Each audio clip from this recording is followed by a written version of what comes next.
Okay, believe it or not, I'm making this vlog at exactly 4:20 a.m. Madaling araw po.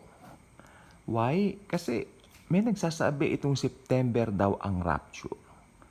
Bakit itong September daw ang rapture? Then connect dito, connect dyan, mga ganitong feast. Hey, hey, hey. Hey, hey, hey. Isa lang pong paniwalaan natin, ang sinabi ng mahal na Panginoong Hesukristo. Pag sinabi ng mahal na Panginoong Hesukristo na walang nakababatid at nakaaalam nito, paniwalaan natin yon. Kaysa maniwala ka dito sa ganito, ganyan. Alam po ba ninyo noong September 22, may nagsabi po nung ah, October 2022, magra-rapture daw.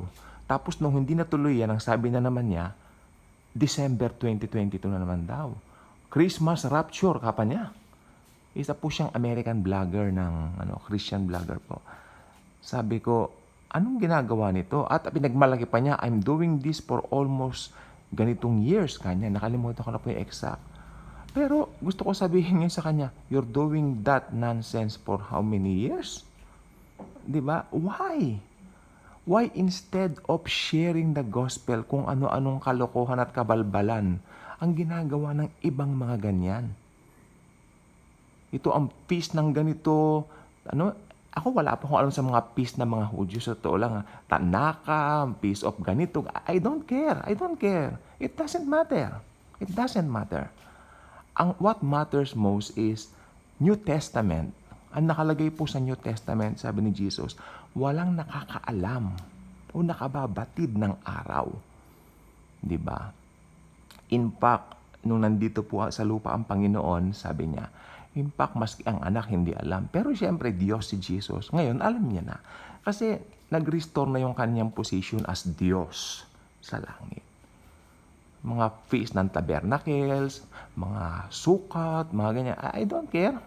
It doesn't matter. Ang mahalaga po talaga, kung ano yung nakalagay sa New Covenant. Ang sabi ni Jesus, walang nakaalam. Sabi ko, nakakabahala. September, nagpapangalan na sila ng date, nagpapangalan na ng ganito, ng time. Don't do that. If you are a follower of the Lord Jesus Christ, susunod ka sa Kanya, simple lang naman. Huwag ka magpapangalan, huwag ka magbabanggit ng mga kalokohan na ganyan. Nonsense. Alam mo kung bakit? Hindi matutupad yung sinasabi mo. You are a false prophet pag ganyan ka. You're making nonsense. Sayang lang yung content mo. Di ba? Go back to the Bible. Maganda, mag-share lang tayo ng good news ni Jesus na napahamak ang tao pero may kaligtasan. Ayan ang good news. Ayan ang gusto ni Pablo na ating ipangaral nga yung good news ng kaligtasan. Di ba? Ganyan tayo tinawag. We were called to, share the love of Jesus. Kung ano nung kalokohan ang narinig ko, September, enough of that. Enough of that. Tingnan po ninyo, 4:20, ano ba ngayon? 4:20 something na po ng umaga, AM. Then, ito ang ginawa ko. Para maano ko po kayo, kasi baka mabasa po ninyo mga nonsense na yan dito. So, dito po tayo sa katotohanan. Pag sinabi ng Panginoong Jesucristo, wala nakababatid, wala nakababatid. Live by the day, be happy, enjoy His presence, enjoy His grace. Kaysa mag-focus ka sa mga nonsense na mga bagay. Amen? Amen. Nandiyan ang salita ng Panginoon, basahin mo. Ano ba yung gusto niyang gawin mo sa araw na ito? Lumago ka sa kanyang biyaya. Okay, kung hindi ka pa nakasubscribe dito, subscribe ka na, click mo ang notification bell, share this video, the wonderful love of Jesus. Yan ang importante. We were called to share His gospel, the good news of our salvation.